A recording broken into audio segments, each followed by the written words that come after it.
اعوذ باللہ من الشیطان الرجیم بسم اللہ الرحمن الرحیم۔ السلام علیکم۔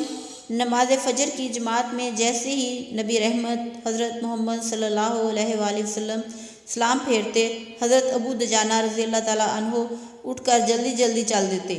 باقی صحابہ اکرام محفل نبی میں کچھ دیر بیٹھے رہتے۔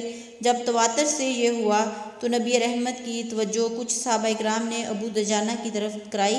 اگلے دن سلام پھیرنے کے بعد محمد عربی صلی اللہ علیہ وآلہ وسلم ابو دجانہ رضی اللہ تعالیٰ عنہ کو آواز دی۔ ابو دجانہ نے کہا، لبیک یا رسول اللہ۔ نبی رحمت نے دریافت کیا، کیا بات ہے؟ آج کل سلام پھیرتے ہی مسجد سے نکل جاتے ہو۔ ابو دجانہ رضی اللہ تعالیٰ عنہ نے کہا، اے اللہ کے نبی، کھجور کی فصل پک رہی ہے۔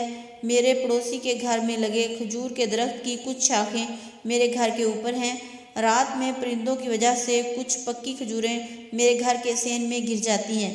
میں اس لیے نماز کے بعد جلدی کرتا ہوں کہ بچوں کے جاگنے سے پہلے وہ کھجوریں سمیٹ کر پڑوسی کے صحن میں رکھ دوں، کہیں میرے بچے بچپن کی لا علمی میں وہ مال نہ کھا لیں جو ان کے لیے جائز نہیں۔ نبی رحمت محمد مصطفیٰ صلی اللہ علیہ وآلہ وسلم نے ابو دجانہ سے کہا، تمہیں بشارت ہو، اللہ رب العزت تمہاری اس ادا سے اتنا خوش ہوا کہ تمہارے لیے جنت کی بشارت ہے۔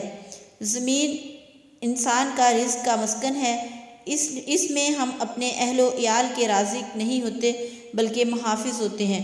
ہمیں ان تک رزق حلال ممکن بنانا ہوتا ہے، ان کو حلال حرام کا فرق سمجھانا ہوتا ہے، یہاں تک کہ وہ خود باشعور ہو جائیں۔